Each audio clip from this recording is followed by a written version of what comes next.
y'all, welcome back to the Adventures Cosmic. This is part 2 to Buried Secrets episode. Sorry that these episodes are in parts. I wish I could do them full length, but I'm excited for y'all.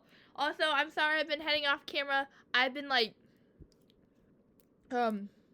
getting hungry while I'm putting on the podcast for you guys, but so I just go into a different section of my bedroom to grab a snack. And I'm like, what's a good snack? Oh, I can grab this, and then I also have another snack right here. Yeah, I have snacks in my room for a reason. Okay, so before we get started, just a reminder, if you haven't seen the rest of the videos, I suggest you go watch those before you get into this video, because everything is important. If you miss any part of it, you will hear me screaming at you, go watch the previous videos! That will be in your head. I promise you. Promise you that. Okay? Promise you. I'm not lying to you. If you miss a part of the book, you will have to rewatch it. Okay, so I was listening to Dead and Buried, and then overnight, and then next day I went over to Dead Tide, and then I'm like, wait, when did this happen? Turns out it happened in Dead and Buried. So you miss a part, you get confused, and I don't want to see those comments. Oh, hey Cosmic, why don't these make sense? I'm like, and then I'm gonna be like, yo, various commenter, go watch the previous part. Clearly you didn't watch that. Because Leanne Dobbs,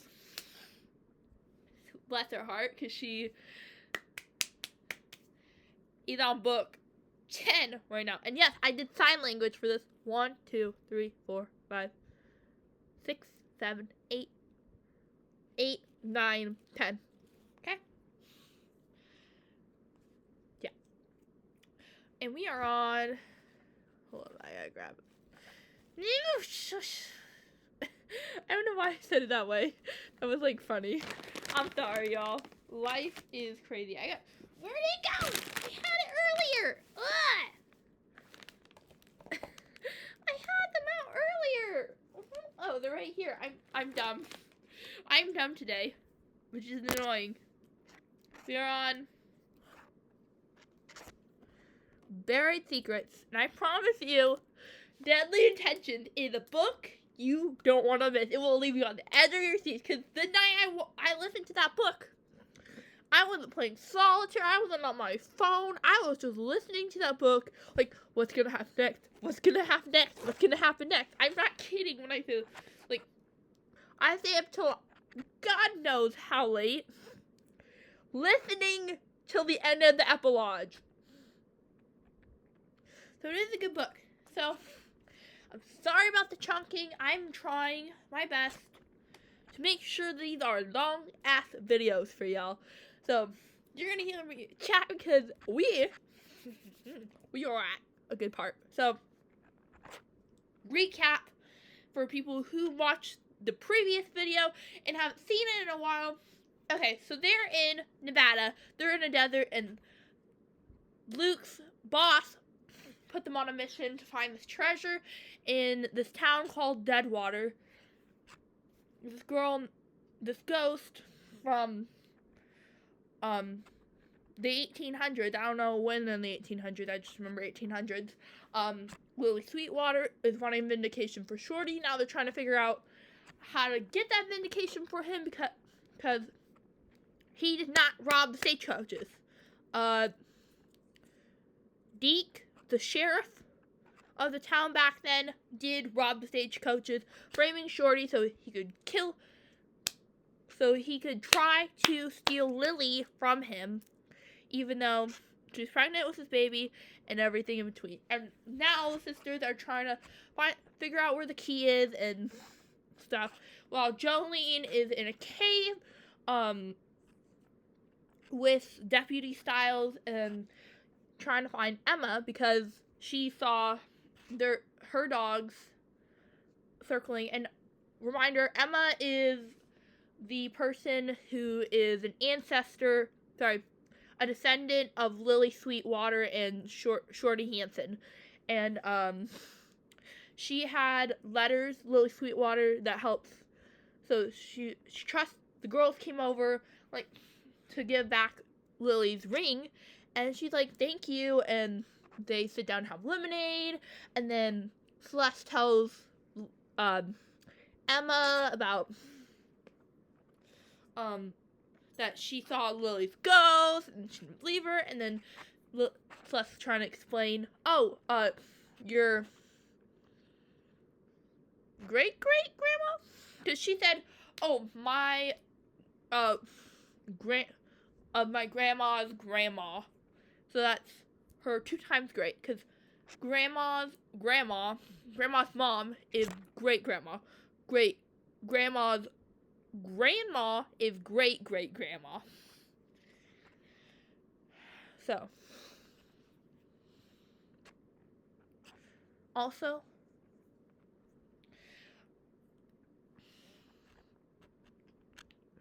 they're in Nevada. Cal's recently joined them. Cal is all like, he's a history buff. He really likes antiques. He's very excited about Deadwater, which is good because they need Cal's excitement. And I would tell you. Okay, so when they pick up Cal, oh God, it was so freaking crazy. It was like this it was like in Dead Tide when they were like kissing and stuff. It was insane. But it was even crazier because, like, God, the author knows how long it's been since they've seen each other, and then they both see each other in the airport, and then Celeste is like trying her hardest to not run to him, and then Cal's like wanting to kiss her, and then Jolene's like, what? Like all the sisters like, what? And the joke is and then the two of them are laughing. Oh, and I thought it would be fun to mention because it's funny, and why not? Because like Celeste and Cal are my favorite couple in those series. Okay, don't judge me. Also, I had a previous theory that Mateo really likes Jolene because he does help the sisters, but the main person he saves is Jolene. Like, dude, if I love the girl, but I was on the opposite side trying to pretend I was on that side, but it wasn't. Because, okay, so what he does, so what I've noticed since book 3, he, how do I put this? He pretends he's on the bad guy side when he's actually he's a double agent, basically. And he does the stuff the bad guys want, but helps out the sisters. Like, for example, in the 3rd book, he's been helping the bad guys track down certain evidence, but he gives back the poetry book needed to decipher the journal that the sisters had by Isaiah Blackmore, which is the original owner of the house, one of their ancestors. And so, here's what we know about the sisters so far. All of them have icy blue eyes. Morgan has long black hair. Fiona has short red curly hair. Jolene has medium length brown curly hair. Celeste has long blonde curly hair. And Belladonna shows up in random places. That's why you see in my notes, like, random places Belladonna shows up. Because it's... So on every cover, you see Belladonna in the background. You can tell it's Belladonna because it's a white cat. And if you really, really look into the cover, you notice the cat has the same eye color as the sisters. And guess how Leanne Dobbs describes Belladonna, white cat with icy blue eyes, and all the sisters have icy blue eyes. Blackmore family trait.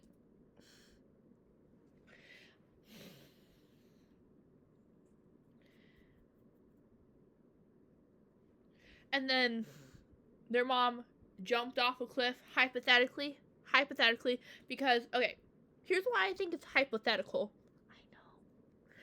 I know. Because, okay, so Celeste says in a previous book, oh, isn't mom with you? And then their grandma, or Nana, whichever one you want to call them, whichever one, she's referred by both, says, no. And you would think family would stick together, just like in Coco, where the family sticks together. And we know how the grandma acts, because we know the grandma loves sisters.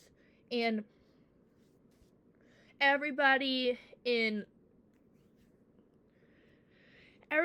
knew the sister's mom, before she died, supposedly. We don't know that because Celeste hasn't seen her ghost yet, so we don't know until we see her ghost. Yeah, sorry, I'm having internal thoughts about this stuff that, like, happened in book 5, because I've read it. I don't want to, but I also don't want to spoil anything. Because it's like, nail biting, it's so good. I'm so excited about this, y'all. And whenever I get to Deadly Intentions, oh my god, y'all, I will need medical attention. It's a joke, y'all. If you don't notice already, I am joking about my mental health, okay? Because these are books, okay? I've been obsessed with them since I started reading them, okay? Oh, I should say listening to them, because I only have Dead Wrong. And if I'm being honest with you guys, Hollis McCarthy, I think her name is, the audiobook reader, she does a great job with all the voices, and you can, like, actually imagine those voices, and then, like, she keeps that voice for each character, like, and, like, each character has their own, like, mannerisms, like, Overton, for example, he's like, bang, bang, bam, bam, bam, bam, bam, bam, bam, like, hold on, it's like, I'm like, oh yeah, Overton, the asshole, I am sorry, but, like, he is one. It's fun. It is very fun. It is so much fun, just, like, knowing I have control over what happens in these videos, and I'm like, ooh, like, I get to force you. I'm just kidding, I can't force you. You can always just click off the video if you don't want to watch it, but you guys will be grateful. This is the last part of Buried Secrets before we head to Deadly Intentions. It's a Jolene book, so hold your horses. So we've had one Fiona book, a Morgan book, and then this is our second Celeste book. So, Deadly Intentions is going to be the first of 3 Jolene books. And yes, there's 3 in a row, so you get to deal with Jolene. Jolene. I love her so much. She's, like, the best character. She's, like, she is hilarious. Sorry, I wanted a snack. Don't mind me. Okay. Either that or I starve myself, which I don't want either. Otherwise, I'll be in a terrible mood.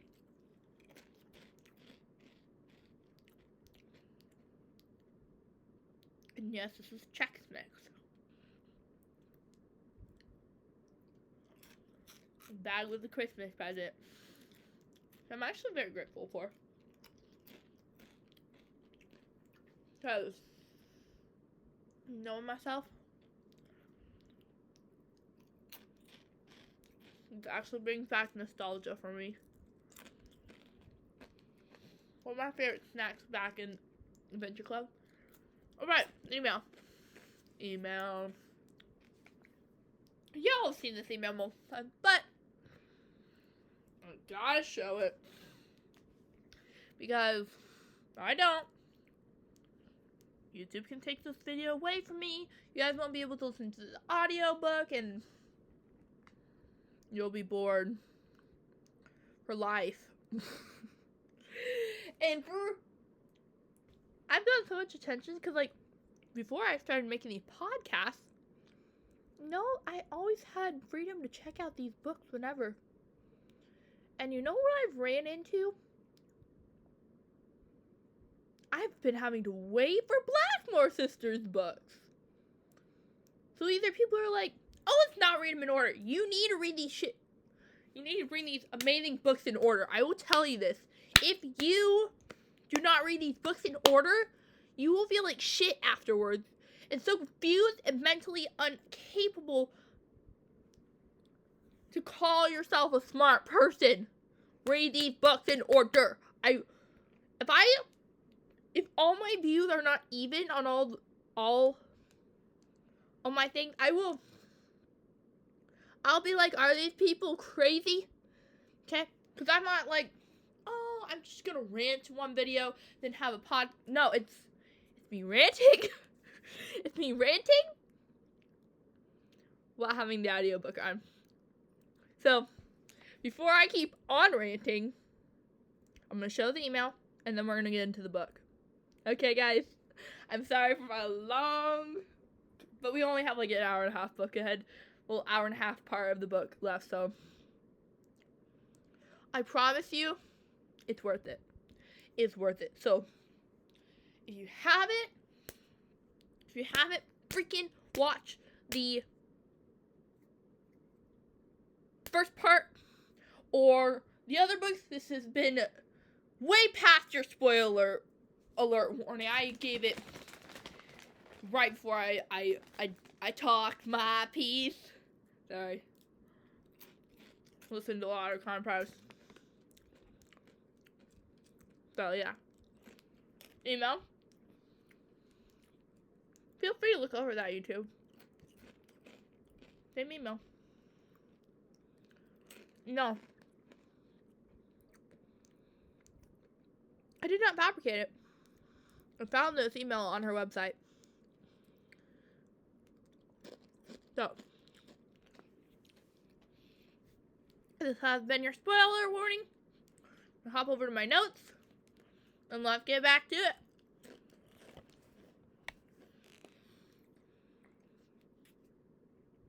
Chapter 15. What does she mean by our package won't wait? Morgan asked.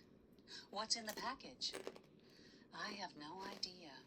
Celeste frowned at the letter. Maybe it has something to do with the treasure? I still don't see what she wants vindication for, Fiona said. I think we need to read between the lines. Cal looked down at the letters. The letters reveal some things we didn't know, right? Sure, like Lily and Shorty were lovers, or in love, or whatever. Morgan made a dismissive gesture with her hand. And that Deke wanted Lily for himself, Fiona said. So, we can conclude that there was friction between Deke and Shorty, Cal added. In this letter, Lily wrote that Deke would stop at nothing to make her his. Celeste tapped the letter. So, maybe he didn't shoot Shorty because he was the stagecoach robber. Maybe he shot him to get rid of him. Morgan shot out of her chair. That's right. She also said that Deke, being sheriff, was the only one who knew what time the stagecoach was coming. What if he was really the robber, and shooting Shorty was just a way of killing two birds with one stone?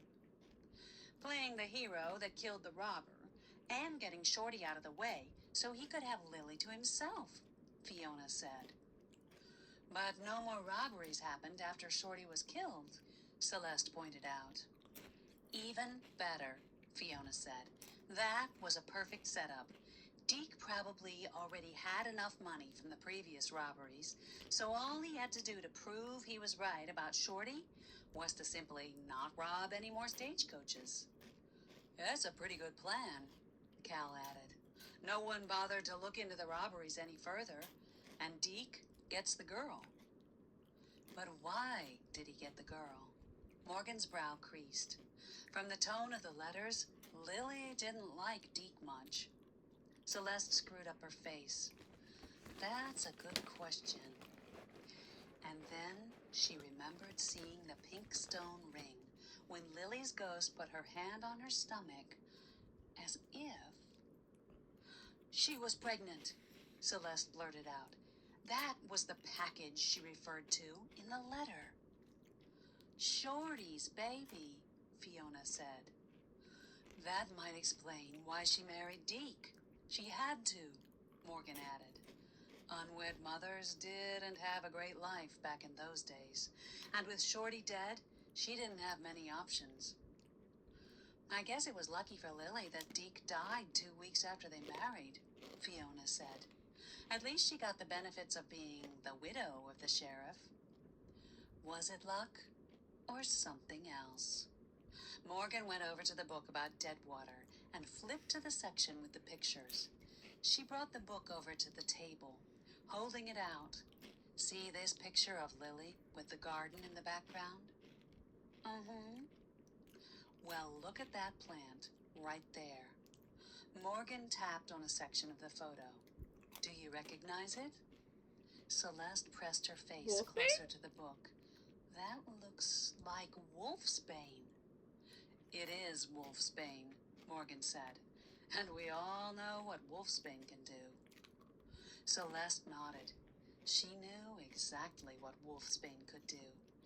It was used in herbal remedies, but you had to be very careful, because if used in excess, it could act as a poison. Morgan had some growing in her herb garden back home, and had been falsely accused of using it to kill someone earlier in the year. Emma said that Lily was an herbalist. She knew exactly how to use this plant, Morgan added. So, she must have figured out that Deke killed Shorty under false pretenses. Maybe Deke even forced her to marry him somehow. But it looks like she might have gotten back at him in the end, Celeste chuckled. I'm kind of glad she did. Deke sounds like a jerk, Fiona added. So she wanted vindication for Shorty, Cal said, to let the world know he wasn't the robber. Wait, if Deke was the robber, then does that mean the treasure isn't buried in Shorty's mine? Fiona looked at them uneasily, and Celeste's stomach sank. What if the treasure wasn't even in the mine, and this was all a wild goose chase? But then, what would the key be for? Celeste asked. Actually, the perfect place for Deke to hide the treasure would be in Shorty's section of the mine. That way, he'd be able to come up with extra evidence that Shorty did it, in case anyone else came sniffing around, Cal offered. That makes sense, Celeste said. That explains why Shorty's ghost couldn't see the markings on the wall. Deke must have made them after he killed Shorty. There's only one way to find out for sure. Cal pushed his chair back and stood. We need to take a trip to Deadwater and ask Lily. Jolene's heart pounded against her ribcage as she ran down the tunnel, the flashlight illuminating only a couple of feet in front of her. The sounds of Styles' voice echoing through the chambers behind her, telling her to come back, made her run faster. A split in the tunnel made her stop short. Left or right? She bolted into the tunnel on the right and ran smack dab into a wall of hard muscle and flesh. Jerking back from the arms that tried to grab her, she clenched her hands into fists and brought them up to fight whoever it was. Strong hands clamped on her wrists, holding her still. Hey now, hold on there. Jolene gasped as she recognized the voice. Kyle? What are you doing in here? Jolene narrowed her eyes at the handsome bartender, while relief at seeing a friendly face flooded through her. Was the whole town in the mine today? Kyle let go of her wrists, and Jolene sucked in a deep breath. She took a step backward, although she had to admit standing that close to Kyle wasn't all that unpleasant. But still, why was he here? Why were you running? Are you lost? He answered her question with a question. And what are you doing in here? I saw Emma's dogs outside and thought she might be in here, hurt or something, Jolene said. Have you seen her? Kyle's face turned hard at the mention of Emma. No, but you're right about getting hurt in here, especially running in here. Let me show you the way out. Kyle grabbed her elbow a little more forcefully than was necessary, and Jolene felt a prickle of warning in her gut. She wasn't sure if she should trust him, but he was already pushing her down a small tunnel that led off to the side. Boots scuffed on the ground behind them, and she felt Kyle's hand tense on her elbow. You brought the bitch to us. Good work. Jolene's blood froze. She spun around to see a dark-haired man, 30, his thick mustache hovering over his menacing smile. The large gun in his bitch? hand Oh, was pointed fuck that right person. at her. Bring her this way. The man gestured with his gun to a tunnel on the right. We'll keep her with the old lady. Old lady? Did he mean Emma? Yeah. Kyle's grip on her elbow grew tighter, and she looked up at him with questioning Oh, eyes. shit. His face turned hard, and he Screw it. jerked her toward the tunnel. Sure, Buck, Kyle addressed the other man. I was just trying to get her down there. What was going on here? Jolene felt her anger surge. Emma had been right.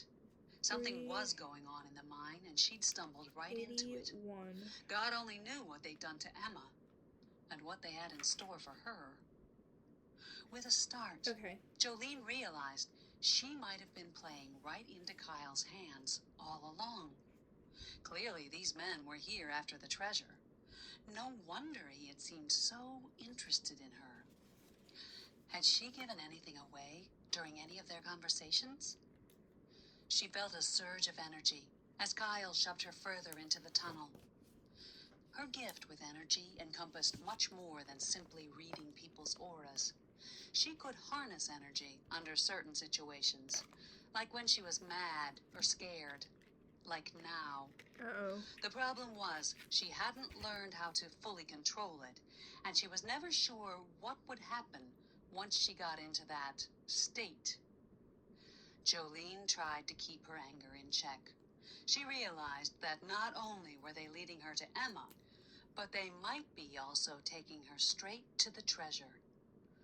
Better to wait and unleash her angry energy on them when she could keep Emma safe, and after she figured out what they knew about the treasure. Nothing. Chapter 16. Never say anything. Celeste's stomach churned with anxiety as Cal drove the Jeep toward Deadwater. How were we going to convince Lily to give us the key?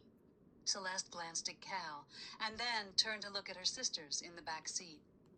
Vindication for Shorty isn't something we can do right away. That's a good question, Fiona said. Did she say what exactly she wanted?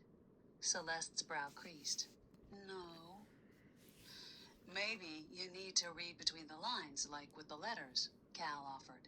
Did she do anything to show you what she wanted? The grave. Celeste pushed back into her seat as she searched her mind for all the interactions she'd had with Lily's ghost. She'd never said anything or shown her anything. Wait, maybe she had. In the cemetery, she was weeping over one of the unmarked graves in the back, Celeste said. Maybe that was Shorty's grave. Okay. Probably. Guys, I found something on, it's called Wolfsbane or Monkshood. Acotium, Monkshood, Wolfsbane, 338. Her paces perennials with hooded flowers in shades of white, blue, and yellow on long spikes. Flowers late summer to early autumn. Freshly poisonous roots. Do not plant where children or animals can get at them. Rich soil with pH of 5 to 6 and partial shade. A fishery, a badly mixed species with many different plants, solid under this name, should have brilliant blue flowers September to October to 6 feet. White varieties are available. Best to check if can bloom before planting in permanent location. A Lycotium yellow monkshood, yellow wolfsbane colored berries. Creamy yellow varieties are weak in color and should be avoided. Stems 4 to 6 feet, my bad. A Naples common monkshood aconite.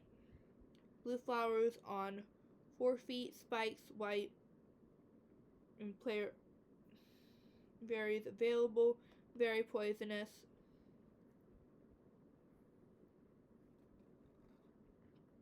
So, this is interesting, guys.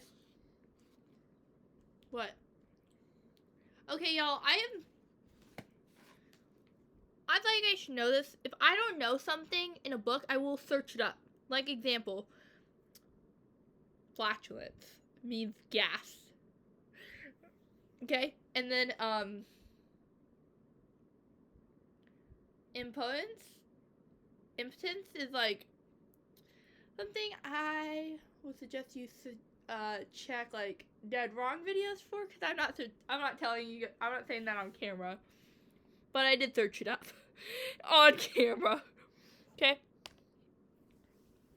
I found my information in this book called The American Home Garden Book and Plant Encyclopedia,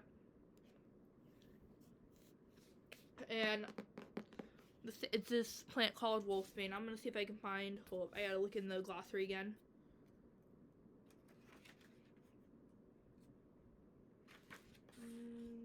Wolfsbane.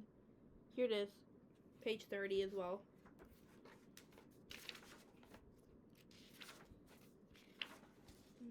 That's 24, 30. Here we go. Flowering perennials, not including bulb or vines.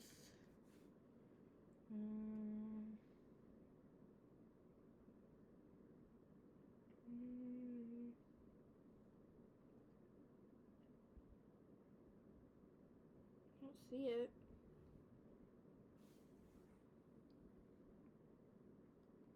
Gotta find it. Axinus mollis. Nicias. Oh, here it is. The Contium species monkshood. What's its height?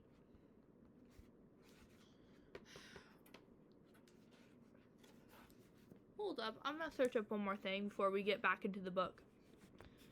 What is the most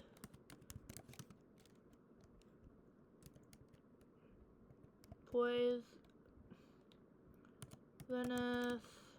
part of, it's called wolfsbane. I'm gonna call it monkshood because it's also monkshood. The root. Most poison part of monkshood is its root. Although all parts of the plant are considered toxic, the roots contain highest concentration of poisonous alkaloid. Okay. Most common part of monkshood to find. Hold on, I gotta figure out how to spell it.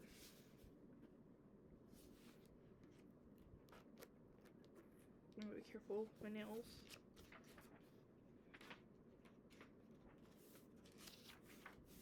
Oh, these are pretty.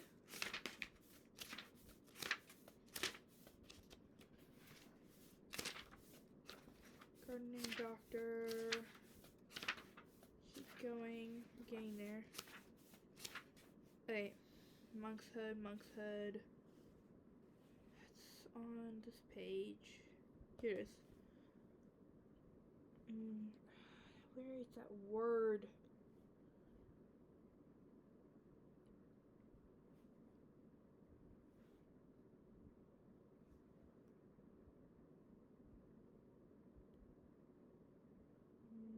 I don't remember how to spell it. Aconite?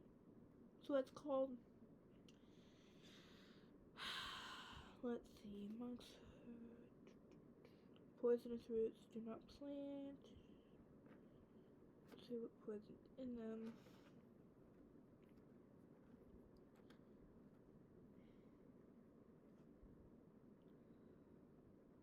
Let's say what. How to spell the poison that's in them. Yes. And yes, government. I'm just searching this stuff up for my book. Hold up.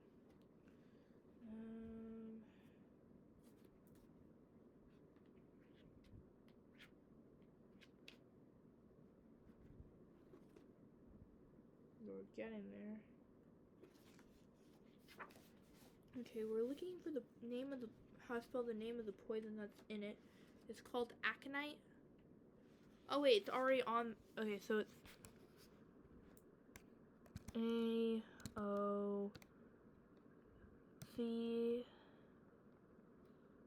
AOCONI.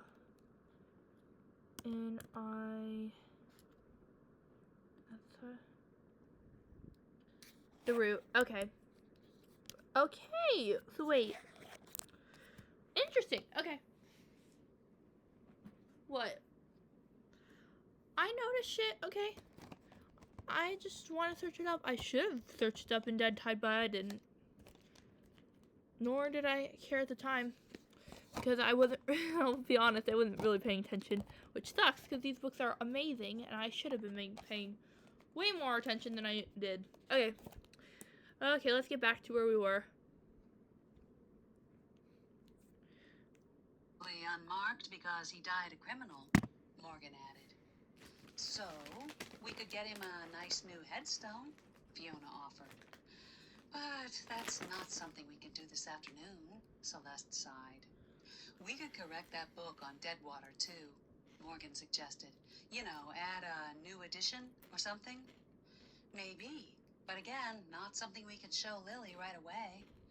Celeste glanced out the window. They were passing Emma's property, and she could just see her trailer off in the distance. The sight of it sparked something in her mind. Well, I guess now we know why Shorty left his land to Lily. Fiona's brows creased together. Then her face lit. Of course. He must have had a will made in case something happened. He knew the sheriff was after him, and he wanted to take care of Lily and the baby. And that also means that Emma is descended from Shorty, not the sheriff. Morgan stared out the window as Cal turned onto the road that led to Deadwater. She'll probably be happy to hear that, Celeste said. And to know that her great-grandmother was right to stick by Shorty since he didn't rob the coaches. And that she was right all along that the treasure wasn't on her land, Fiona added. But I wonder how that ring got out there. Good question, Celeste said. As they pulled into Deadwater and parked in the middle of the street, a tingle of nervousness flirted with her stomach. Would Lily even be here? She'd never conjured up a ghost before. They usually came to her. Everyone was expecting her to talk to Lily and get the key. She just hoped she wouldn't let them down. I'd love to explore all these buildings, but we have more important things to do, Cal said. How do we get this ghost to come out and show us where the key is? Celeste shrugged. That's a good question. We can start in the saloon. I've seen her there a few times. They walked over to the old building that was once a thriving saloon. Celeste had been inside so many times, she was starting to feel like it was a home away from home. She led the way through the open door, and they all stood inside, watching the dust motes float in the strips of sunlight. Celeste ventured. Are you here? Silence. We know that Shorty didn't rob the stagecoaches. We can change the book and get him a headstone. Silence. We did our part. Now you need to show us the key. Celeste heard a slight rustling sound, then a thud over by the door. She turned just in time to see a white blur streak past. Meow. Oh, Her Donna. breath caught in her throat. Belladonna! She rushed over to the door with her sisters and Cal behind her. They burst out onto the street and looked north. Sure enough, there was Belladonna, trotting down the road away from them.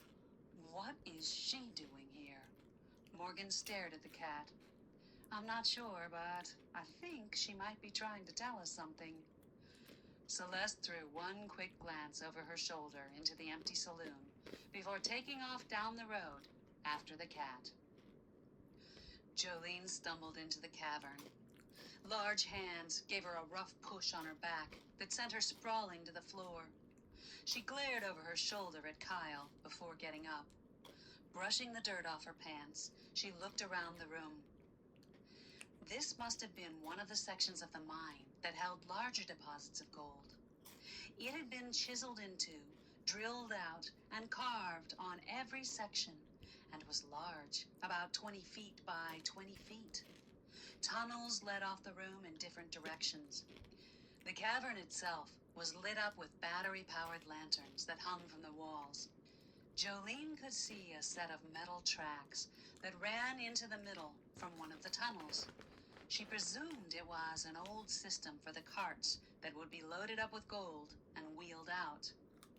A cart stood in the middle of the tracks, loaded, but not with gold.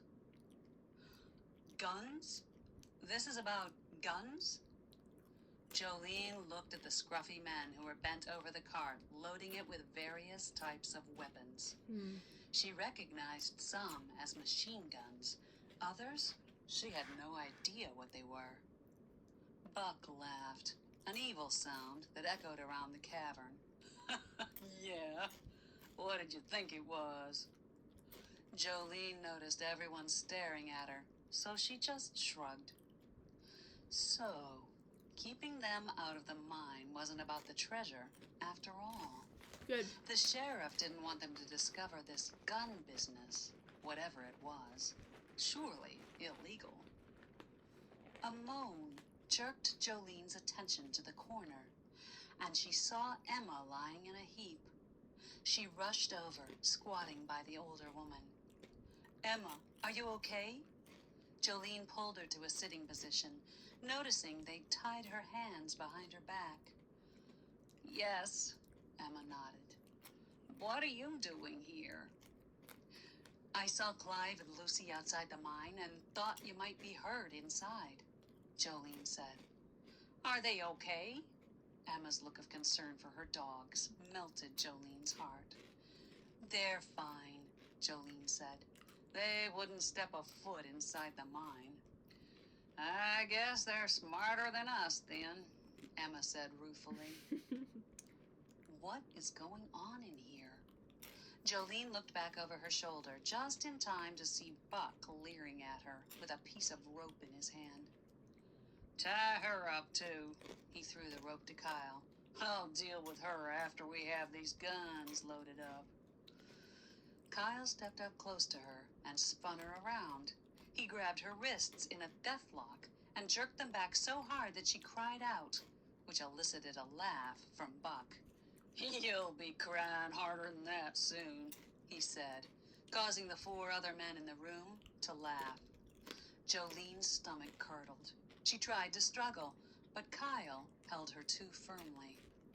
He looped the rope around her wrists, but where she expected to feel the hard bite of them tearing into her flesh, she felt only a light pressure.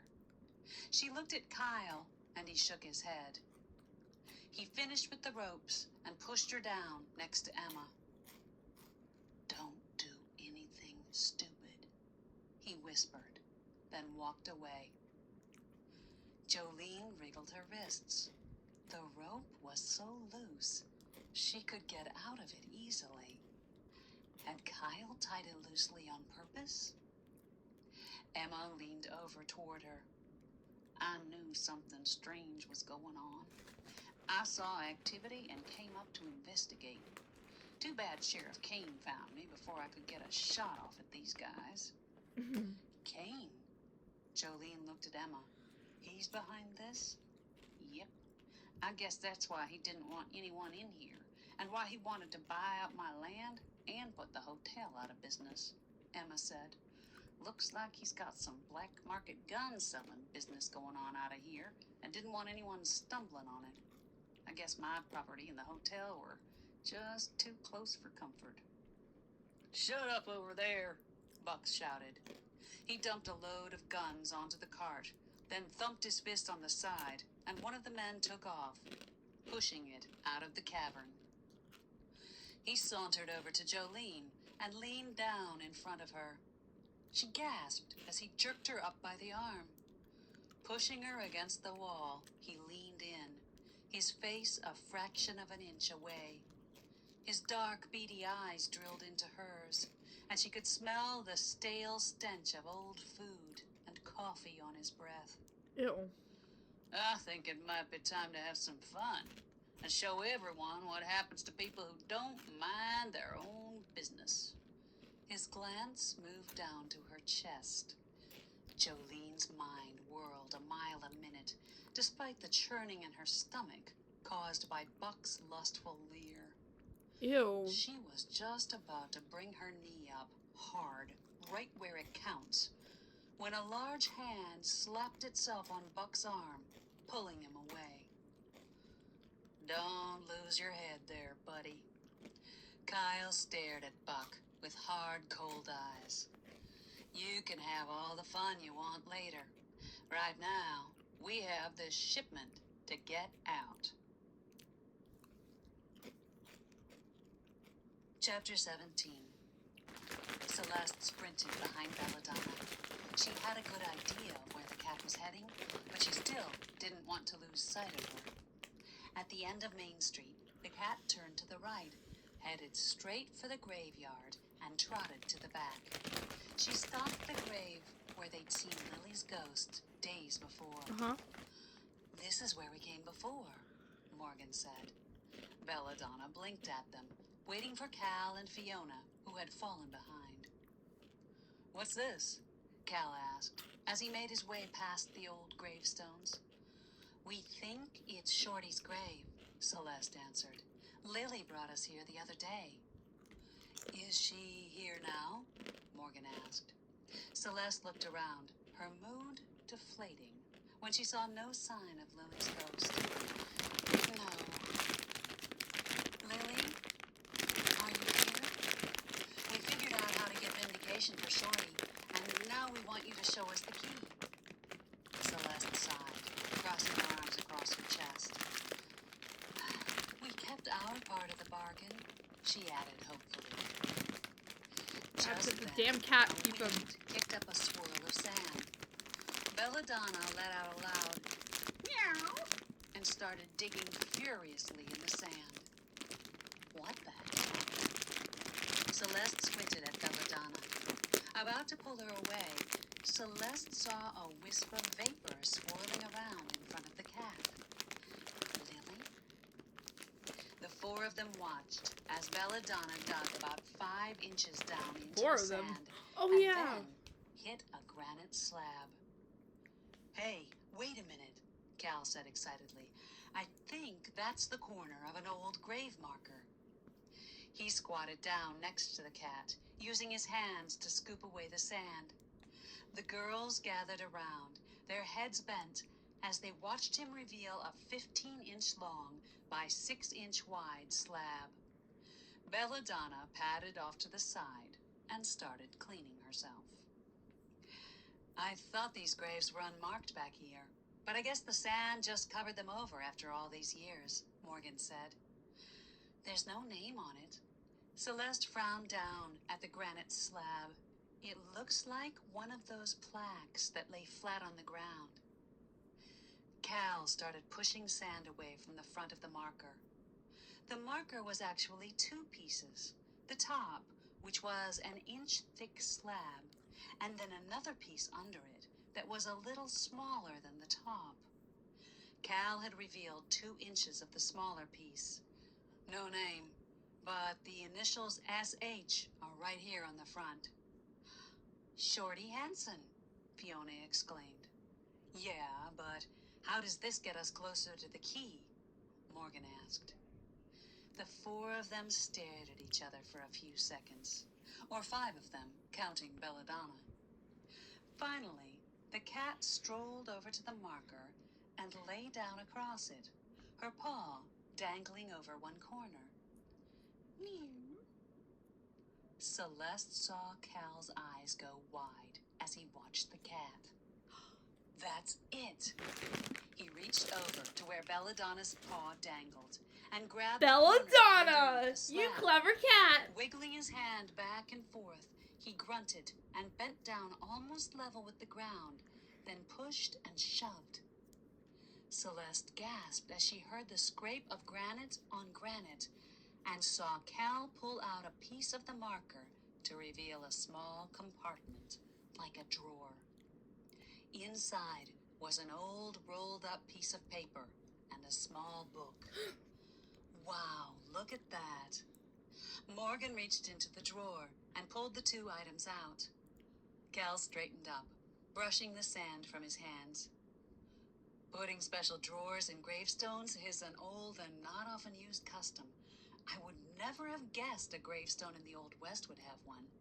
But when I saw Belladonna practically pointing to this section of the stone, I figured I should look. Celeste smiled. She'd known Cal's expertise as a history buff would come in handy. Good! Why would someone want to put a drawer in a gravestone? Fiona asked. Cal laughed. Well, normally it's for loved ones to put mementos in, stuff they don't want to just leave out in the elements, on top of the grave. But in this case, it looks like it was used for something else entirely. I'll say.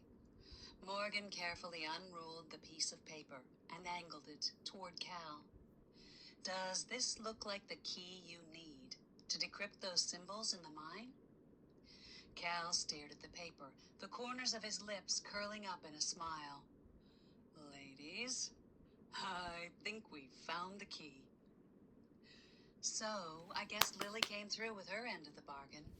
Celeste slid her eyes over to Belladonna, although in kind of a roundabout way. I guess so. Cal pushed the little drawer back into place and replaced the sand he'd moved around. Now, let's get over to the mine and see if we can use this key to figure out where the treasure is. Kyle shoved Jolene back to the ground beside Emma and shot her a look of warning before he walked off. What was that about? Jolene glanced over at Emma, who appeared to be working at the ropes behind her back. What are you doing? She whispered. I found a rough, chipped rock, and I'm rubbing the ropes. We gotta get away. Hold on, Jolene said. I'm almost out of mine, but we need to time things carefully. Wait until I give the signal. Jolene kept her eye on Buck, Kyle, and the others, while she wriggled her hands out of the rope.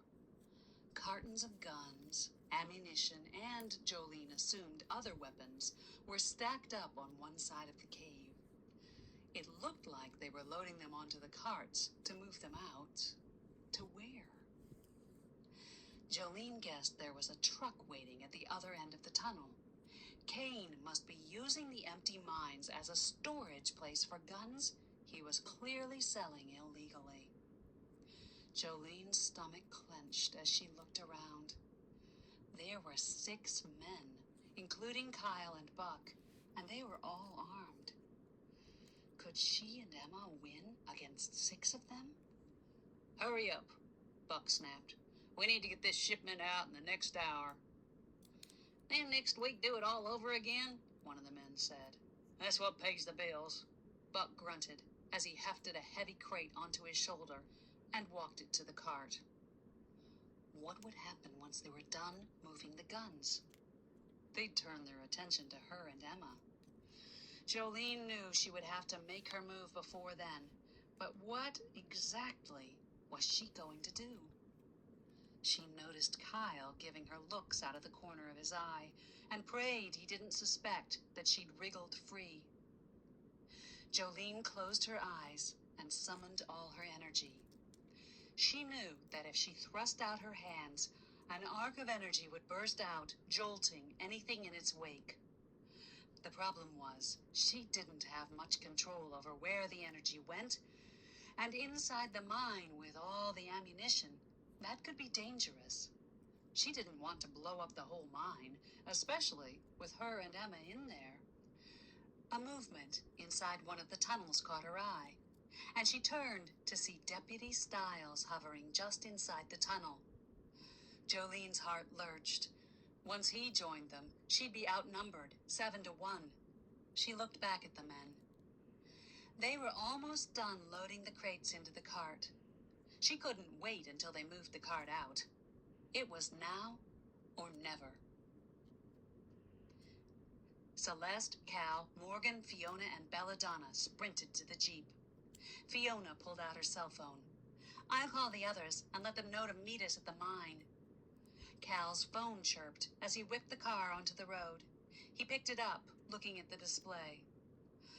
Looks like I've got a message. Maybe it's from Luke. He pressed the button and stuck the phone to his ear. Celeste glanced over in time to see him frown. Is something wrong? Yeah. He put the phone away and shook his head. Not really. That was my attorney, and she said she couldn't find anything about the rezoning of the hotel. Darn it, Jolene's not answering, Fiona said from the back. I'll send her a text. Luke and Jake are going to meet us there. Hey, what was that book you found? Celeste turned to face Morgan, who was leafing through the small book with Belladonna sleeping on her lap. It's a diary. Lily's diary, Morgan said, without looking up from the book. Really? Does it say why she married the sheriff, and if she had Shorty's baby? Celeste asked. I don't know. Morgan flipped a page. I haven't gotten to that part yet. It starts when she comes to Deadwater. She was an accomplished singer, you know. Came to sing in the saloon. Celeste's heart tugged as she pictured a young, innocent Lily coming out west to sing, then meeting Shorty and falling in love, until Deke ruined it. She turned back around to face forward. They were almost at the mine, and soon they'd have the treasure for Luke's company. Then they could work on getting the vindication that Lily wanted. She felt her heart rate bump up with the excitement of finding hidden treasure. It wasn't about the money. She had plenty of that already. It was about the thrill of the chase. Mm-hmm. Oh, sure, they'd be paid well for the job, but Celeste liked the excitement more than the paycheck.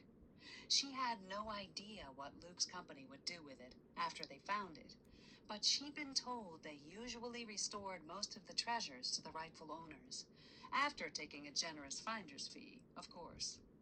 She liked the thought of that.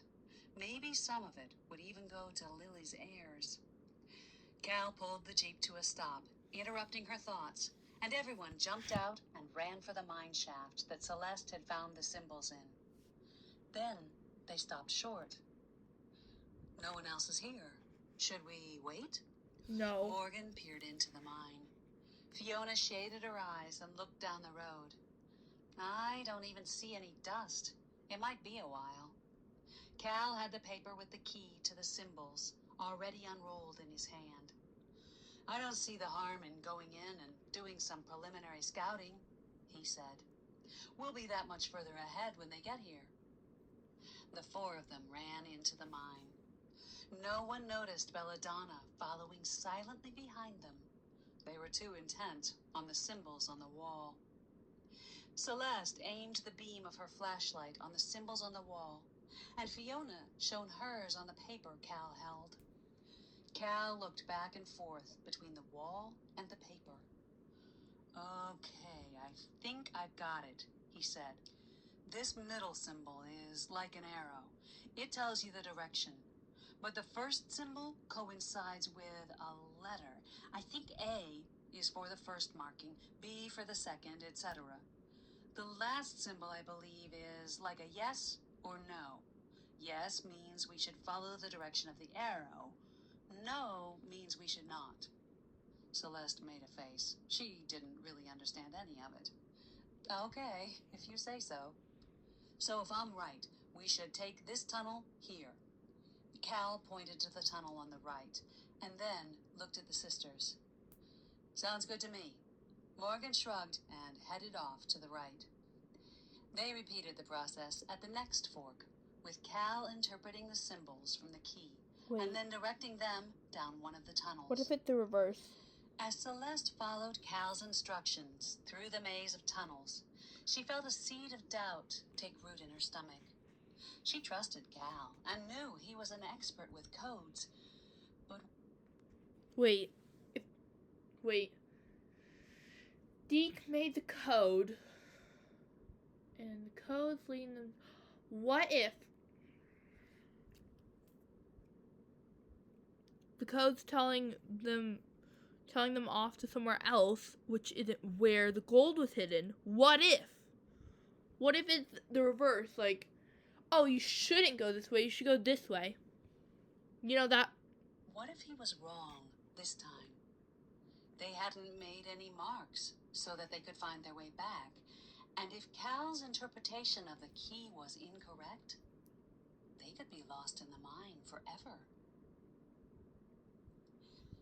Jolene let the rope fall from her wrists. She shot her hands out in front of her and yelled, "Stop!" An arc of energy shot out toward Buck like a bolt of hot, white lightning. It struck him in the chest, knocking him off balance. Kyle's eyes widened as he watched Buck fall.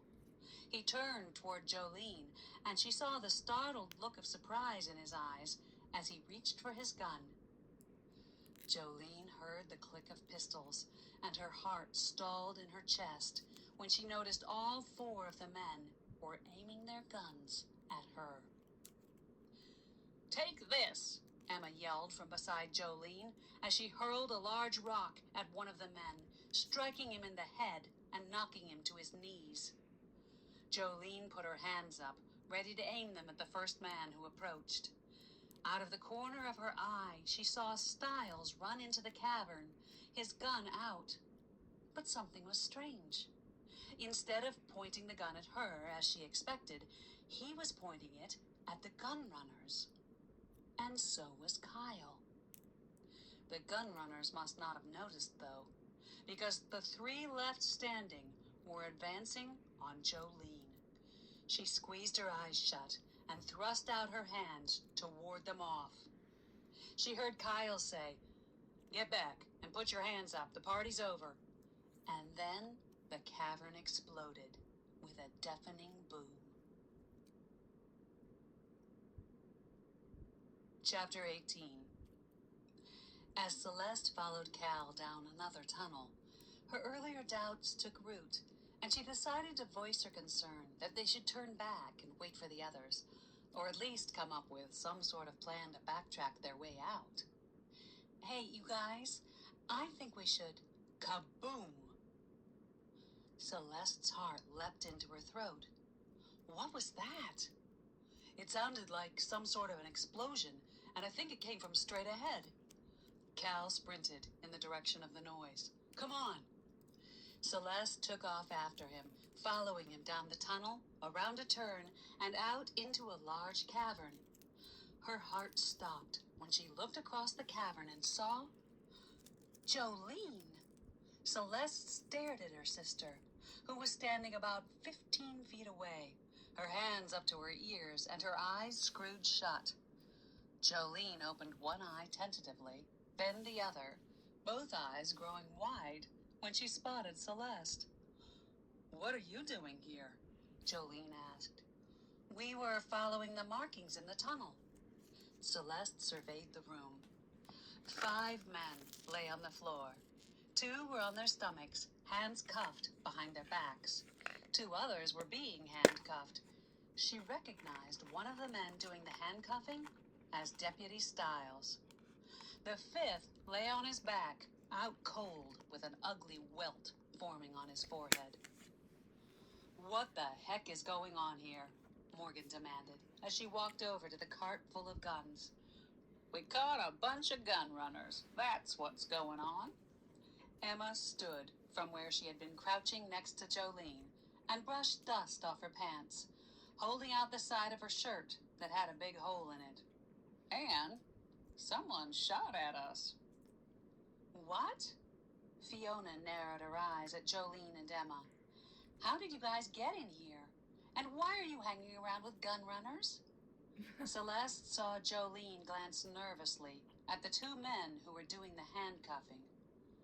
"Wait, you guys are both good guys?" Jolene asked, narrowing her eyes in disbelief. "That's right." The one who Celeste didn't recognize jerked the cuffs tightly on his captive and stood up. "I'm Kyle Donahue, FBI." Jolene gasped. "Wait a minute. You're not in the FBI. You're the bartender." Kyle favored her with a lopsided smile and spread his hands at his sides. "Just a cover." "But you dragged me in here and tied me up," Jolene sputtered. "Yeah, sorry about that. I was trying to get you out of the mine when Buck caught us." Kyle grimaced. "I had no choice but to bring you here, or it would have blown my cover. But I did try to keep the ropes loose." "What about Emma?" Jolene's forehead creased as she put her arm around the older woman. "Oh, that ugly one, Buck, found me in the mine. I'd seen the strange activity and decided to investigate. He wasn't so nice with the ropes." Emma rubbed her wrists, and Celeste's heart tugged when she saw the raw red marks the rope had left. "And what about you?" Jolene turned to Deputy Stiles. "You tried to grab me in the tunnel." "Yes. I was trying to get you out of here so you wouldn't get hurt with all this going on." He waved his hands around to indicate the guns. "But you bolted." "So this is why you threatened to arrest us if we went into the mine?" Celeste asked Stiles. Stiles nodded. "Yep. I've been working with the FBI for months to blow the lid off this operation. I couldn't risk you guys coming in and messing it up, or getting yourselves hurt." "And Sheriff Kane was working with the FBI too?" Fiona asked. "Oh no," Kyle shook his head. "He's the ringleader of this operation. My main goal was to catch him." Celeste stared at the men on the floor. Kane wasn't among them. "But he's not here." "That's right.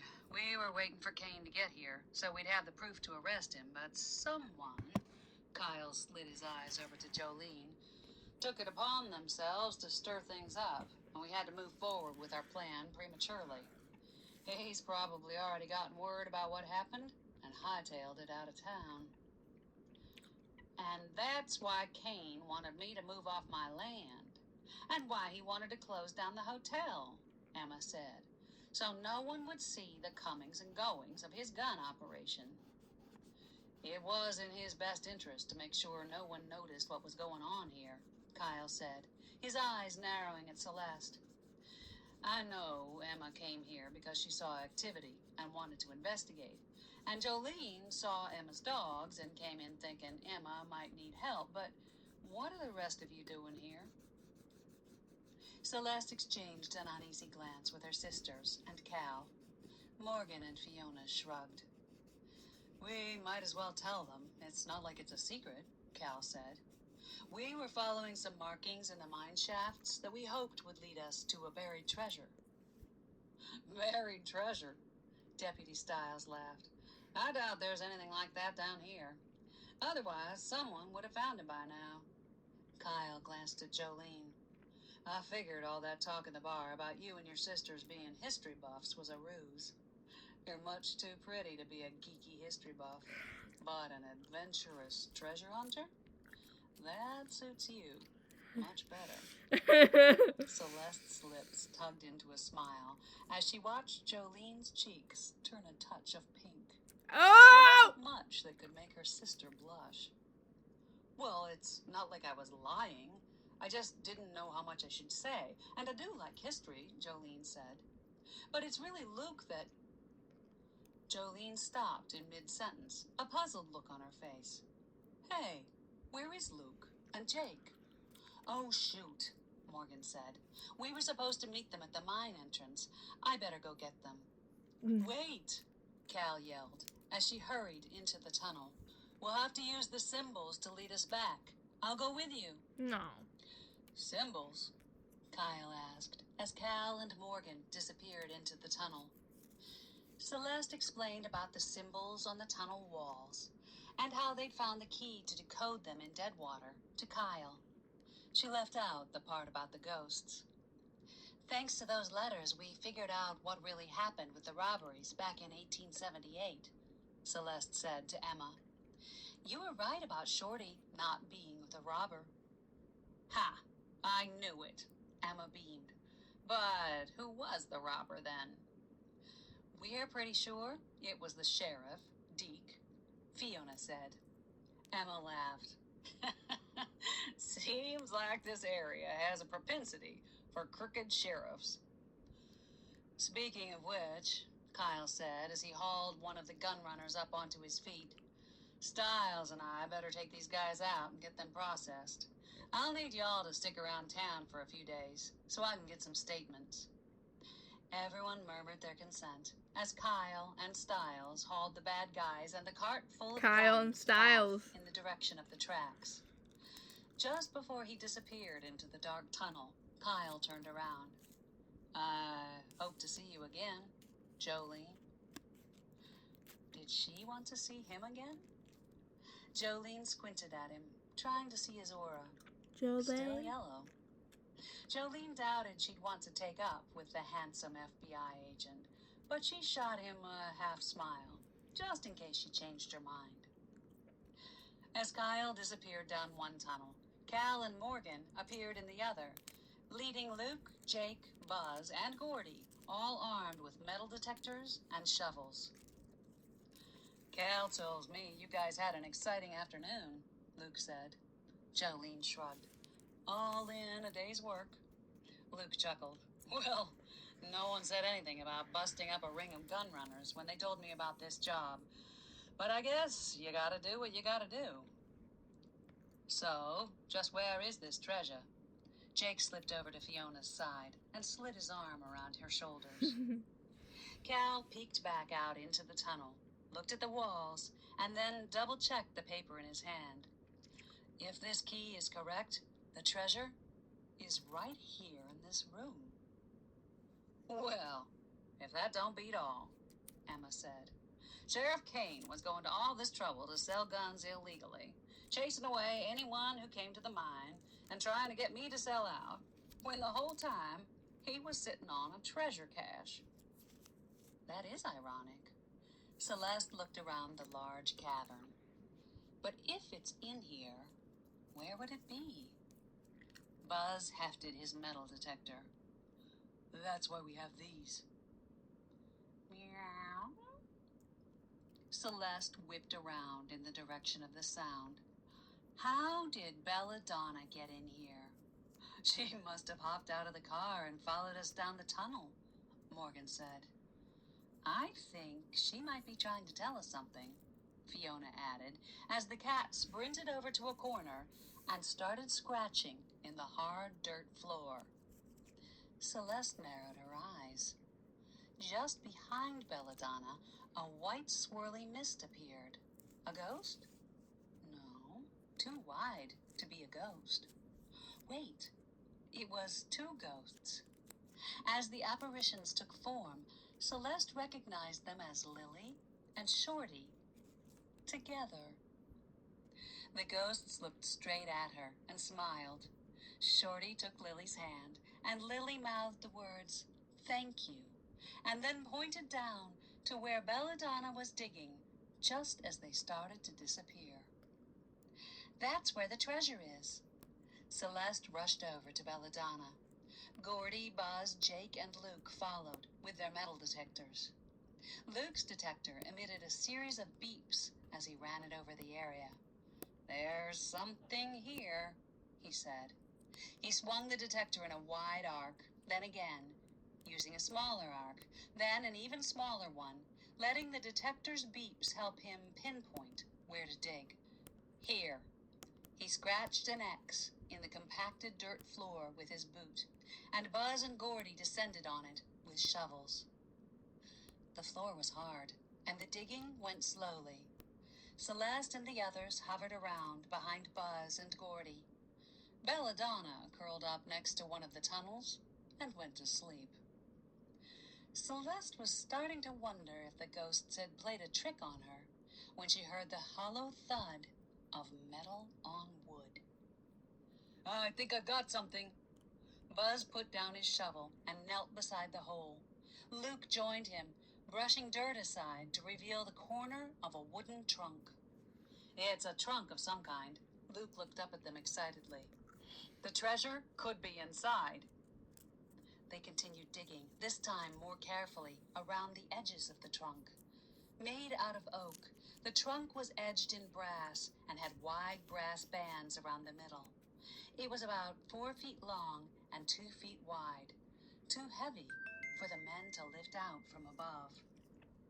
Celeste's stomach pinged with impatient anticipation as they dug a trench along either side of the trunk. Finally, Gordy and Luke jumped into the trench and lifted the box out, its shiny brass hinges on the back facing into the cavern.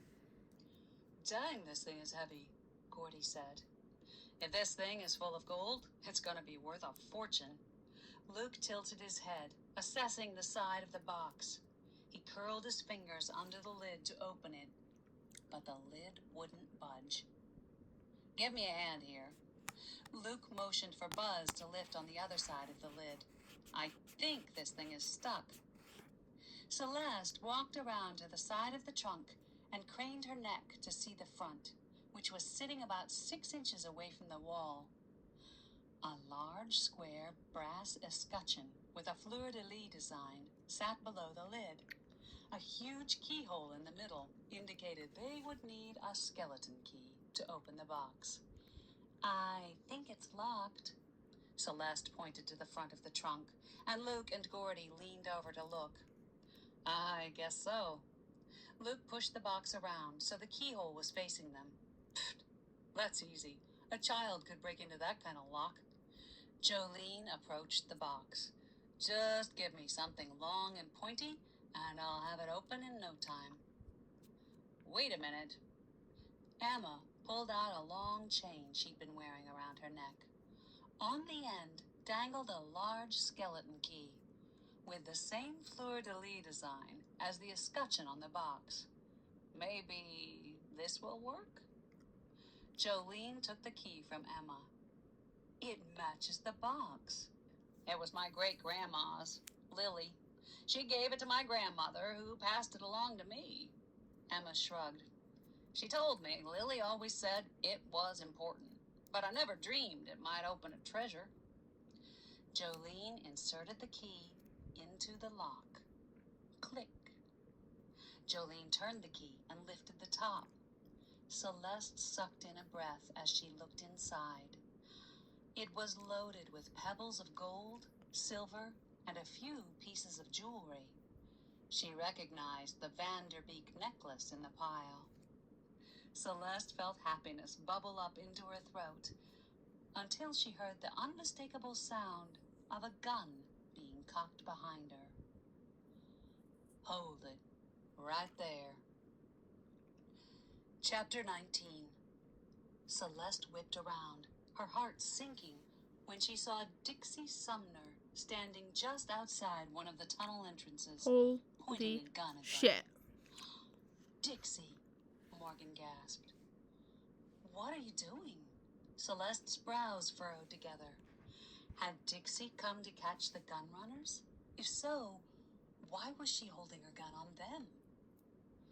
"I came to claim what's rightfully mine." Dixie glared at them. Rightfully yours? Fiona cast a perplexed look around the room. That's right. Dixie thrust her chin in the direction of the treasure. Great-grandma was a Vanderbeek before she married Matthias Brandt. That chest has her jewelry, plus gold and silver my family had on those coaches. Dixie thrust the gun out toward them, and Celeste noticed scratches on her wrist, just like a cat's claw would make. You're the one who broke into our room at the hotel. Celeste pointed to the scratches. Belladonna must have scratched you.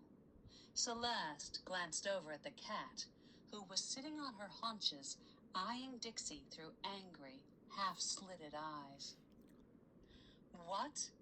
Morgan craned to see Dixie's wrist. Why would you break into our room in your own hotel? I knew what you guys were up to right from the start. Dixie spit out the words. Trying to come here and steal a treasure. Steal it? I figured I could find the answers on your computers and notes, but I had to make it look like a regular break-in. Lucky thing my message didn't scare you guys off, because I didn't get everything I needed from your computer. That's when I decided to try to help you out with the book on Deadwater. I figured I'd give you folks what you needed and let you do all the work. It's a good thing you people are so persistent. All I had to do was wait patiently, and you led me right to the treasure. Celeste's stomach churned at the smug look on Dixie's face. How could they have been so stupid? She'd even wanted to invest some money in the hotel to help her.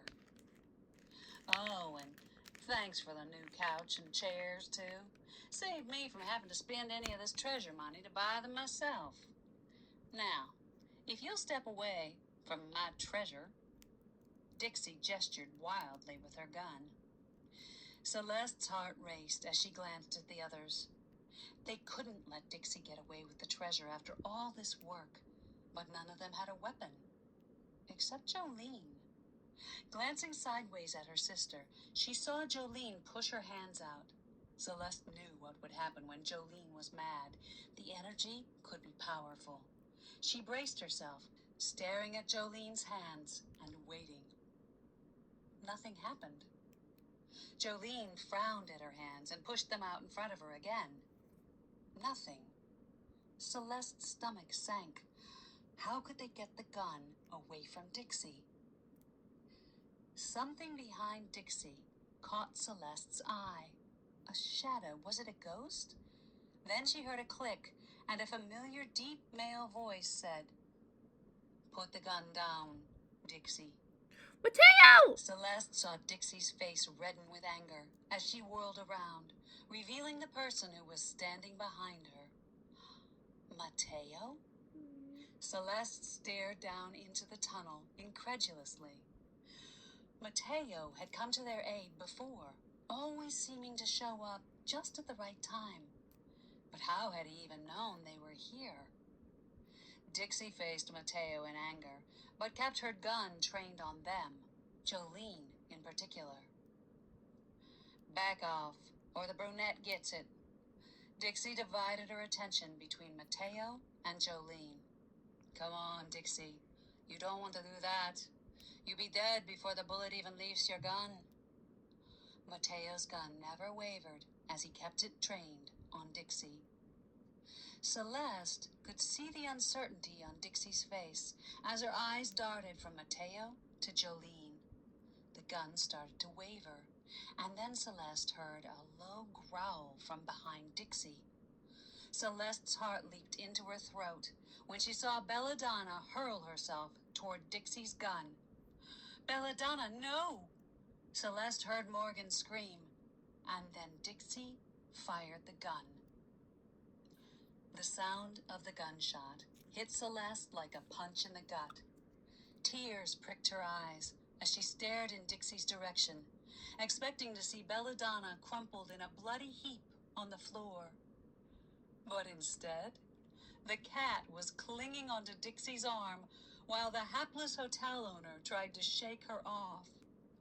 Dixie dropped her gun in the scuffle, and Jake leapt forward, picking it off the ground and training it on its owner.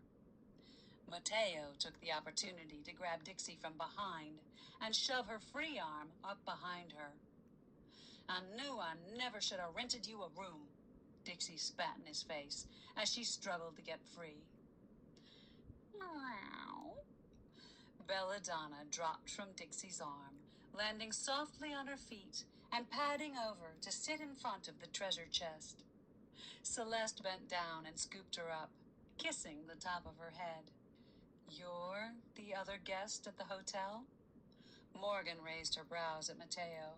Mm-hmm. Mateo shot her a smile. Someone has to keep you girls out of trouble. Hey, wait a minute. Jolene narrowed her eyes at Mateo. Have you been following us? Mateo pressed his lips together as he pulled handcuffs out of his back pocket and cuffed Dixie's hands behind her back. I wouldn't exactly call it following. Our paths are destined to cross. You'll see. He nodded at Jake before shoving Dixie in his direction. I trust that you can get our friend here to the proper authorities. Then Mateo nodded at Celeste and her sisters, turned, and disappeared into the dark tunnel. Hey, wait! Jolene sprinted after him. Emma watched Jolene. Well, you people are a lot of fun, and this treasure sure is pretty. But the real treasure in my life is my dogs, so I suppose I should get out of here and make sure they're okay. I wonder if they're still waiting for me outside the mine. Jolene came sprinting back into the cavern. He got away. I've never seen anyone disappear as fast as that guy. What's with him anyway? Celeste shrugged. Who knows? He sure does seem to disappear pretty quickly, but I'm glad he showed up when he did. Jolene screwed her face up. Yeah, but I wonder what he meant about our paths being destined to cross. Some things are better found out in due time, Emma said to Jolene. I gotta go check on my dogs, but I want to thank you for risking your life to come in here and help me. Oh, it was no problem. Jolene and Emma hugged. Can you find your way out? Celeste asked. Oh, sure, Emma said, releasing Jolene and heading toward one of the tunnels. I know my way around here pretty good. See you folks later. Emma stopped in front of Dixie on her way out and fixed her with a glare. You know, I knew you were no good, just like your mama. Papa said you and she influenced my grandma to disown him so you could have all the family money, and I never wanted to believe it, but I guess he was right. Then she disappeared down one of the tunnels. We'll come by to drop those letters off tomorrow, Morgan shouted after her. Well, I better find someplace where there's cell phone service, so I can call the home office and tell them we found the treasure. Luke looked at Buzz and Gordy. Can you guys stand guard until we figure out how to catalog it and pack it up? Sure, boss, Buzz said. And I better get Dixie to the sheriff, Jake added. And we better get Belladonna back to the hotel so we can give her a big treat for being so brave, Morgan added, taking the cat from Celeste. Cal slipped his arm around Celeste as they all started out of the tunnel. Boy, there sure were a lot of buried secrets around here, Celeste said. Yeah, Cal squeezed her close. This was fun, but I can't wait to get back home and have everything back to normal. You say that like that's Me a good too, thing? Celeste said. But there's one thing I have to do first. What's that? I have to keep my promise to a ghost. Celeste looked over her shoulder into the cavern. The misty figures of Lily and Shorty stood next to the treasure, watching her. She winked at them, and then they turned around and walked away arm in arm, their figures fading slowly until they finally disappeared. Epilogue. Jolene wiped the sweat from her forehead as she watched the intricately carved headstone with Shorty's name, birth, and death dates being lowered into place. Glancing back toward the deserted town of Deadwater, she watched as a tumbleweed rolled across the street. It was silent, except for the sounds of the machinery and the discontented mules coming from Belladonna, who sat unhappily trapped in her cat carrier at Jolene's feet. Jolene could hardly blame the cat, but they were on their way to the airport after this, and they'd had to secure her in the crate. Buzz and Gordy had already gone ahead with the luggage. All she had to do was get the cat there safely, and she couldn't risk her wandering off. As Jolene breathed in a lungful of the dry, stifling desert air, she felt a pinch of longing for home. She could hardly wait to get out of here. I hope this gives Lily and Shorty some peace, Celeste said, as she helped settle the stone into the hole where the old marker had been. It's a beautiful stone. Fiona ran her fingers across the marble carving on the top. I don't know what more we could do. Except, hopefully, get another edition of the Deadwater book written, Morgan added. Hopefully that will satisfy them, and they won't come back to haunt us, Jolene joked. Celeste laughed. Well, I think Lily and Shorty are all set. Deke, on the other hand, might not be too happy. Yeah, he wasn't a nice ghost, Fiona said. But in the long run, he actually helped us figure out where the treasure was and helped get Shorty's name cleared. How do you figure that? Jolene's forehead pleated as she looked at her sister. Well, he was the one that told Celeste to look near Shorty's homestead. If he hadn't done that, we would never have found the pink ring or met Emma. And if that never happened, we might never have gotten Emma to trust us with the letters. Jolene nodded. True. I guess he did help our cause. Seems like he and Sheriff Kane would have gotten along just fine, Cal said. Did they ever find Kane? Emma shook her head. Nope. Just like that FBI guy said. He must have gotten wind of what was going on and hightailed it out of here. Hightailed. That explains why Buzz and Gordy saw him loading his car with boxes and head out on the highway when I had them tailing him, Luke said. Too bad I didn't know what he was really up to, or I could have had them stop him. What was he doing with all those guns anyway? Fiona asked. Luke shrugged. Turns out he was selling them to militant groups, illegally of course. He was using his connections in law enforcement to get used guns cheap and selling them to the groups for a profit. It can be quite lucrative. No doubt, Cal said.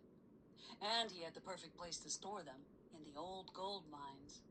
Yup, the railway carts were still there, and he could stockpile the guns inside the mine, and then when he made a sale, he used the carts to move them out to trucks, waiting at the entrance of the mine, Luke added.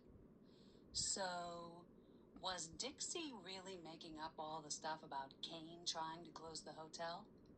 Morgan asked. Well, not everything, Jake said. When I finally handed her over to Sheriff Stiles, I found out that Kane really was trying to drive her out. Just as we suspected, he didn't want people anywhere near the mines. And even though the hotel was far away, it was on the one road that led to them. Guess he figured his operation would be safer if no one was on that road to see his comings and goings. But she did make up the part about the rezoning meeting, Luke added. She used that as an alibi. Of course, if we'd double-checked that, we might have suspected she was up to something sooner. But she seemed so nice, Celeste said. I felt sorry for her. We even wanted to invest some money in the hotel. Unfortunately, her mama had a big influence on her. Emma's face hardened, and her eyes got a faraway look. Dixie's mother was my second cousin or something like that. Anyway, she was an angry, bitter person, and for some reason she hated my father.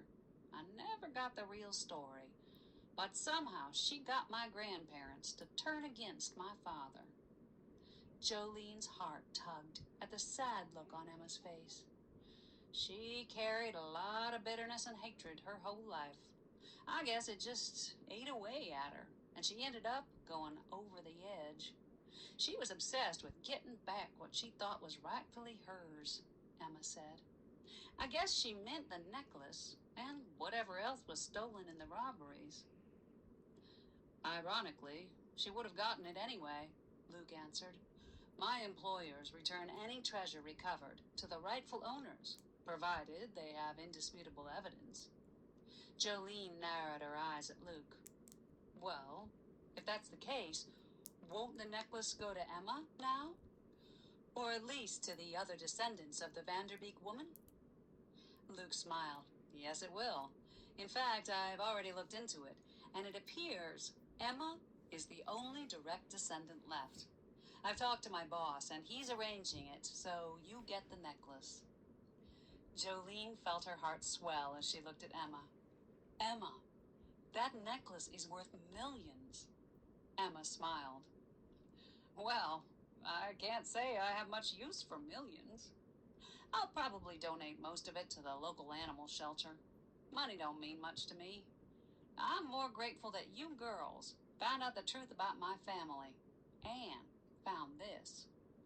Emma held up the little diary they'd found hidden in the old grave marker. There's one thing that bugs me, Morgan said. Why didn't Lily ever look for the treasure? Emma tapped the diary on her hand. In here, it says she hated that treasure for everything it caused her. She didn't want to have anything to do with it. Did she say Deke forced her to marry him? Fiona asked. In a way, Emma replied. She really felt she had no other choice. Deke had promised to make life miserable for her if she refused. And she was pregnant. Of course, she didn't let Deke know about that. She suspected he was the robber all along. But after she married him, she found out he was, for sure. So, she took the key and handed it down to her granddaughter. Fiona said it more as a statement than a question. Yes, and she made sure Deke would never enjoy the treasure, Emma said grimly. With the wolfsbane she grew in her garden? Morgan raised a brow at Emma. Using the roots. Emma nodded. She did what she had to do. Well, everything seems to be much clearer now. Celeste pursed her lips. Except the part about Mateo being a guest at the hotel and showing up in the mine. I guess he was the one asking about us in the bar, Jolene said. Unless that was another thing that Kyle made up. But I still think it's strange that he'd be at the hotel and not let us know. I mean, why all the mystery? Yeah, and he sure cleared out of there fast, Fiona said. I would have liked to have thanked him for his help, but he was gone before we got back. Almost like he was never there in the first place, like some sort of ghost. He sure is mysterious, Morgan added. But don't worry, I have a feeling we'll be seeing him again. Well, now that I've read the diary, I think it really belongs back in here. Emma squatted down beside the headstone, now firmly set in place, and pulled open a hidden drawer, just like the one in the original marker. She slid the diary in, then slipped the key from the chain on her neck, and added that. Cal bent down and added the paper that held the key to decoding the symbols. Well, I guess that's it then. Celeste patted the top of the headstone and turned to walk away. Rest in peace, Shorty. Our job here is done. Jolene picked up Belladonna's carrier, eliciting an angry meow from the cat, and followed them to the cars that were parked several feet away at the edge of the cemetery. They bid Emma goodbye and Jolene loaded Belladonna into the Escalade and then piled in with her sisters, while Luke and Jake took the Jeep. Jolene settled into the back seat, as Fiona, who had wrestled the keys from Morgan on the way out of the hotel, drove away from the ghost town. Well, this was certainly an interesting trip. Morgan twisted in the passenger seat to face Jolene and Celeste in the back. That's for sure, Celeste answered. Jolene saw Morgan's eyes narrow as they drifted to her throat, and her hands flew up there instinctively. She felt the cold metal of the necklace she was wearing, a silver heart-shaped locket with a garnet stone. Where did you get that? Morgan's brows creased in a V as she reached out to touch the locket. I found Belladonna batting it around in the room when I was packing this morning, Jolene said, a strange feeling taking root in her stomach as she leaned forward in her seat to let Morgan inspect the locket. It must have been in the suitcase, I guess. Jolene saw a shadow pass over Morgan's eyes. That's just like the one Mom always wore. It is? Jolene frowned down at the locket. She'd been a self-absorbed teenager when her mother died, and hadn't noticed the jewelry she wore. Well, not consciously anyway. But that explained why the locket had seemed so familiar when she first saw it. Celeste leaned forward to look at the necklace, and Jolene heard her sharp intake of breath. She saw Fiona angle the rear-view mirror so that she could get a look at it too. It is, both sisters said at once. But that's impossible. Morgan's voice trembled. She was wearing it when... Morgan's voice trailed off, and Jolene's stomach twisted. Her mother had jumped to her death from the cliffs outside their seaside home. And if she'd been wearing this necklace, well, it would have been smashed on the rocks or lying at the bottom of the ocean. I actually know how this happened. Well, there are plenty of lockets that look like it. I'm sure it's just a coincidence, Fiona said. Right, of course. The relief was evident in Morgan's eyes. Yeah, it couldn't be the same locket. That would just be too weird, Celeste said. Right. It was just a strange coincidence, Jolene thought, as she sank back into her seat and tried to squelch the nervousness that lapped at her stomach. As she stared out at the passing desert scenery, she tried to convince herself there was no reason to get nervous over a crazy coincidence. And she might have succeeded, too, except there was just one problem. She didn't believe in coincidences. The end. This has been Buried Secrets, Blackmore Sisters Cozy Mystery Series, Volume 4. Written by Leanne Dobbs. Narrated by Hollis McCarthy. Produced by StarCloud Audio. Copyright 2013-2014 by Lee Dobbins. Production copyright 2014 by Lee Dobbins.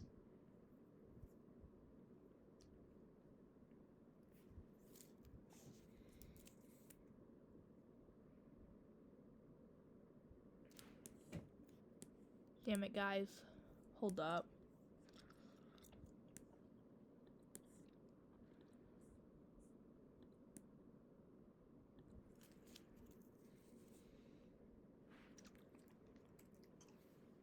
Also, I will see you guys in Deadly Intentions. I hope you guys enjoyed Buried Secrets. So this has been fun watching this with you. I should say listening to it with you. And we all learned something new. We learned something new in like all the books, don't we? Because let's see, the first book we were taught some very interesting words. Go ahead and watch the Dead Wrong ones. And then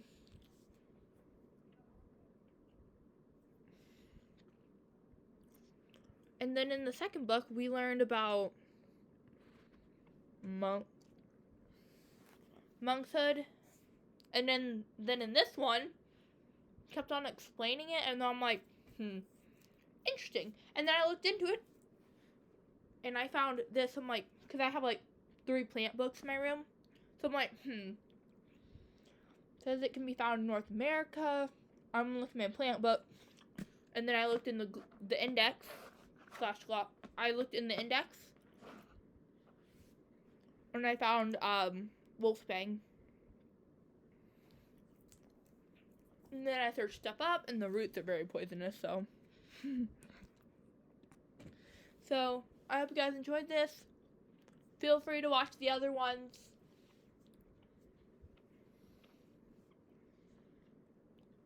If you haven't already, and subscribe for more Blackmore Sisters. Bye, guys.